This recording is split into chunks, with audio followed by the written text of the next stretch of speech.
মতামত থাকতো তাহলে নিজ দেশে মানুষকে ছেড়ে দিয়ে উনি পালিয়ে ভারতে আশ্রয় নিতেন না। অপরাধ করেছেন, এত পাপ করেছেন, এত অন্যায় করেছেন যে যখন বাধ্য হয়ে তিনি ক্ষমতা ছাড়ছেন তখন তিনি পালিয়ে যেতে নিজের জীবনের নিরাপত্তার জন্য তিনি এত যে ক্ষমতার প্রতি লোভ এবং মোহ, এটার কারণ হচ্ছে একটাই, শেখ হাসিনা, যে একটা গান আছে দেশটা তোর বাপের নাকি, শেখ হাসিনা হ্যাঁ শেখ হাসিনা নিজের বাপের সম্পত্তি মনে করতেন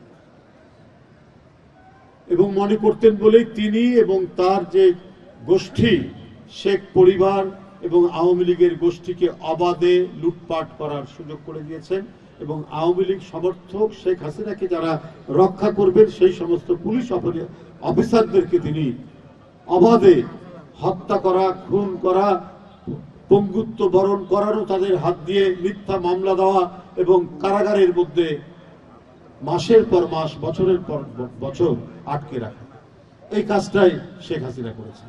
কিন্তু অন্যায় এবং পাপ যে বেশি দিন টিকতে পারে না, এটার যে পতন হয়, সেই শিক্ষা ইতিহাস থেকে সেই শিক্ষা শেখ হাসিনা গ্রহণ করেননি বলেই তাকে আজকে পৃথিবী থেকে, তাকে আজকে বাংলাদেশ থেকে চলে যেতে হয়েছে, পালিয়ে যেতে হয়েছে।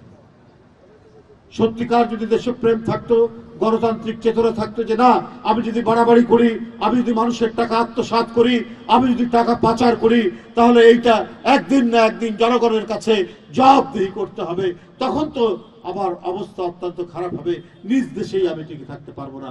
সুতরাং কোন অন্যায়ের সাথে, কোন পাপের সাথে, কোন ধরনের লুটপাটের সাথে আমি থাকবো না, এটা যদি শেখ হাসিনা মনে করতেন তাহলে আজকে তার এই পরিণতি হতো না।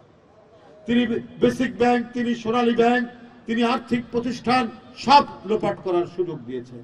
যারাই এই লুটপাটের সাথে জড়িত তারাই হচ্ছে শেখ হাসিনার অত্যন্ত ঘনিষ্ঠ লোক। এস আলম নামে একজন ব্যক্তির নাম শুনেছেন, বাংলাদেশের 9টা ব্যাংক তার কাছে দিয়ে দেওয়া হয়েছে এবং তিনি নিজেই সেই ব্যাংক থেকে হাজার হাজার কোটি টাকা নিয়ে সেগুলো আত্মসাৎ করেছেন। অন্য কোনো প্রতিষ্ঠান নেই, ভুয়া প্রতিষ্ঠানের নামে সেই ব্যাংকগুলো নিয়েছে। এই ছিল বাংলাদেশের পরিস্থিতি। এইভাবেই আজকে 15-15.5 বছর, 16 বছর রাজত্ব করেছেন শেখ হাসিনা এবং তিনি ভেবেছেন যে তাকে কেউ বাংলাদেশ থেকে বের করতে পারবে না, তিনি আজীবনের জন্য এখানে ক্ষমতায় থাকবে। তিনি, তার পুত্র জয়, তার কন্যা পুতুল, তার বোন রেহানা, এটা যেন একটা রাজ পরিবার হয়ে দাঁড়িয়েছিল বাংলাদেশে এবং তারা তাদের রাজত্ব কায়েম করতে গিয়েছে এইখানে। বন্ধুরা আমার, এই পরিস্থিতির মধ্যে জুলাই এবং আগস্টে স্কুল থেকে, কলেজ থেকে, ইউনিভার্সিটি থেকে এবং বাড়িঘর থেকে বাবা মারা, এই ছাত্রদের বাবা মারা বেরিয়ে এসে তারা রাজপথে যে প্রতিরোধ গড়ে তুলেছিলেন, যে আত্মদান তারা করেছেন, এটা পৃথিবীতে অত্যন্ত বিরল একটি দৃষ্টান্ত। শেখ হাসিনা এই শিক্ষা এবং এই ধরনের যে একটা প্রতিরোধ হবে তিনি ভাবতে পারেননি, তিনি চিন্তাও করেননি। তার পাশে আছে ভারত আর বাংলাদেশে আছে তার সাজানো আইন শৃঙ্খলা বাহিনী, কি র্যাব, কি পুলিশ। এখানে বেনজির আছে, এখানে মামুন ছিল, এখানে আরো কত তার পুলিশ অফিসার যারা শেখ হাসিনার নির্দেশ দেওয়ার আগেই গুলি চালাতেন, গুম করতেন, পঙ্গু করতেন, ক্রস ফায়ারে হত্যা করতেন।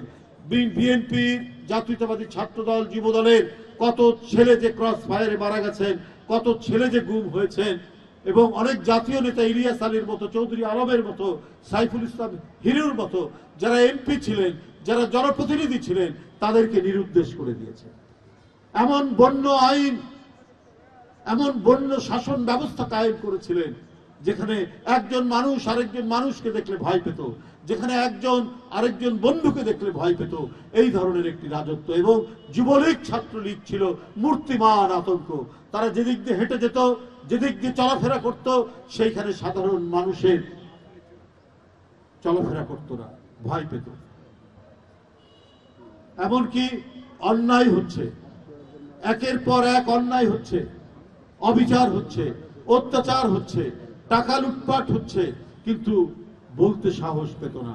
মানুষ ফিস ফিস করে কথা বলতো, নীরবে কথা বলতো।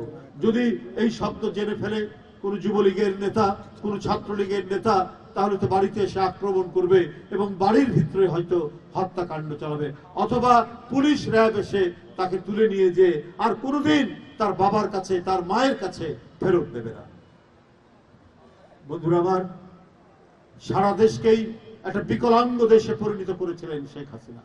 সারা দেশেই শুধু রক্ত ঝরেছে, সারা দেশেই বিরোধী দল হয় পঙ্গুত্ব বরণ করেছেন আর না হলে হাসপাতালে হাসপাতালে কাতরাচ্ছে। অনেকে হাসপাতালে যেতেও ভয় পেত, কারণ হাসপাতালে এসেও আক্রমণ করেছে আওয়ামী লীগের ক্যাডাররা। ডিজাইন, এলিগেন্স, বিউটি, সেরা পণ্য সবার জন্য জেভিকো। এই পরিস্থিতিতে গেছে। সরোয়ার্দী কলেজে আজ যে এখনই শুনলাম একজন মারা গেছে, সেখানে আব্দুল্লাহ চিকিৎসাধীন ছিল, সেই মানে গণ আন্দোলনে তাদের গুলিতে চিকিৎসাধীন ছিল, আজকে মারা গেছে। এখনো মারা যাচ্ছে, বিভিন্ন জায়গায় মারা যাচ্ছে যারা সেই সময় গুলিবিদ্ধ হয়েছেন।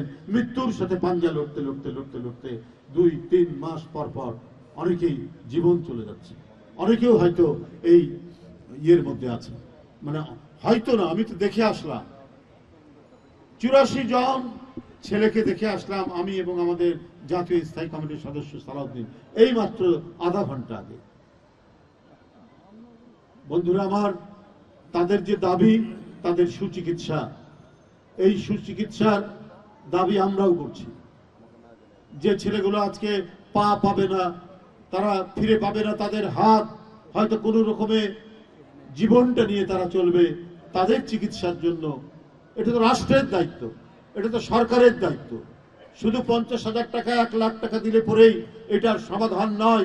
ওই পরিবারকে যতদিন তারা বেঁচে থাকবে তাদের একটা গতি করা, তাদের একটা সংস্থান করে দিতে হবে প্রত্যেকটি পরিবারকে।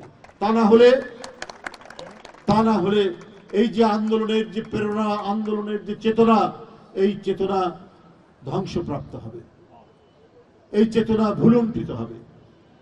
তাই জাগিয়ে রাখতে যে না, পরিবর্তন হলে পরে যারা আন্দোলনের শহীদ, যারা আন্দোলনে আহত হয়েছেন, তাদেরকে রাষ্ট্র তাদের নিরাপত্তা দেয়, তাদের চিকিৎসা করায়, তাদের পরিবারের ভরণ পোষণের দায়িত্ব নয়। আজকে 20,000 যে আহত হয়েছে, তো এটা তো রাষ্ট্রের জন্য তো কোনো কঠিন ব্যাপার নয়। প্রায় 2,000-এর মতো শহীদ হয়েছে, তাদের পরিবারকে, আহতদের পরিবারকে ভরণ পোষণ তো খুব কঠিন ব্যাপার নয়। আজকে তাদের আত্মদান, তাদের রক্তপাত, তাদের রক্তের আলপনার মধ্যেই তো অন্তর্বর্তীকালীন সরকার প্রতিষ্ঠিত হয়েছে।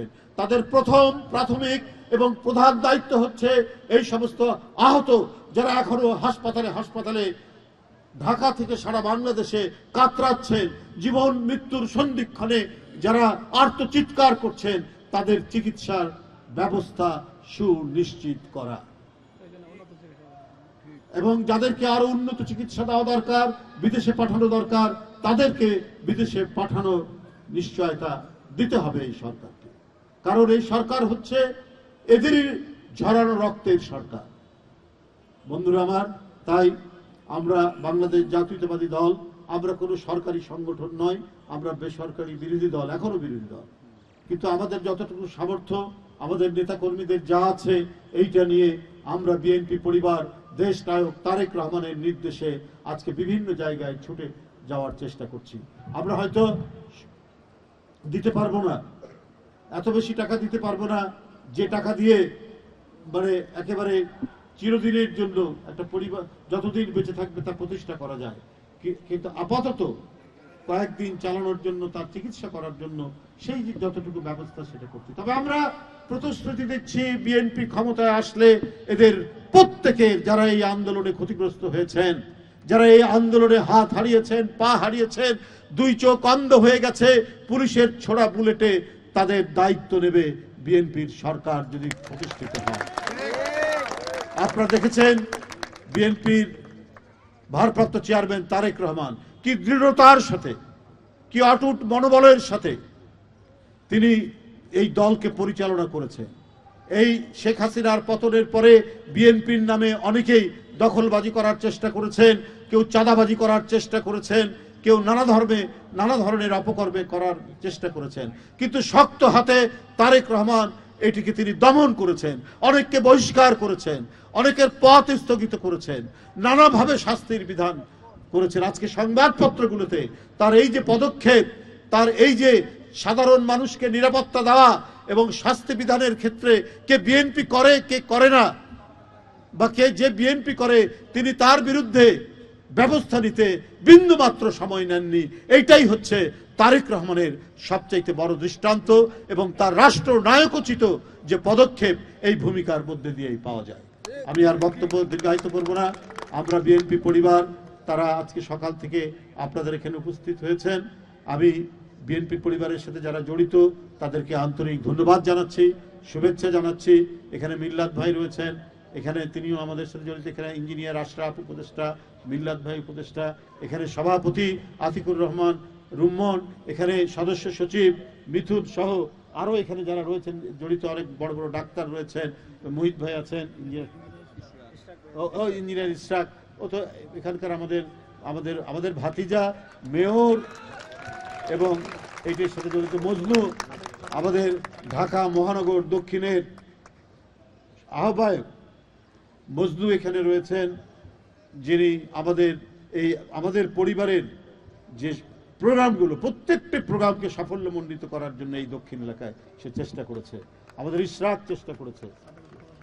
হ্যাঁ বন্ধুরা আমার, এই মাঠটি যার নামে প্রতিষ্ঠিত, যার নামে উৎসর্গকৃত, তিনি একজন এদেশের বীর মুক্তিযোদ্ধা, এদেশের একজন প্রখ্যাত রাজনীতিবিদ এবং ঢাকা মহানগরের, বৃহত্তর ঢাকা মহানগরে যিনি মেয়র ছিলেন দীর্ঘদিন, এবং তার এই মেয়র থাকা অবস্থায় ঢাকার অনেক উন্নয়ন এবং নানা ধরনের কর্মকাণ্ডের সাথে যিনি জড়িত ছিলেন, তার নাম সাদেক হোসেন খোকা।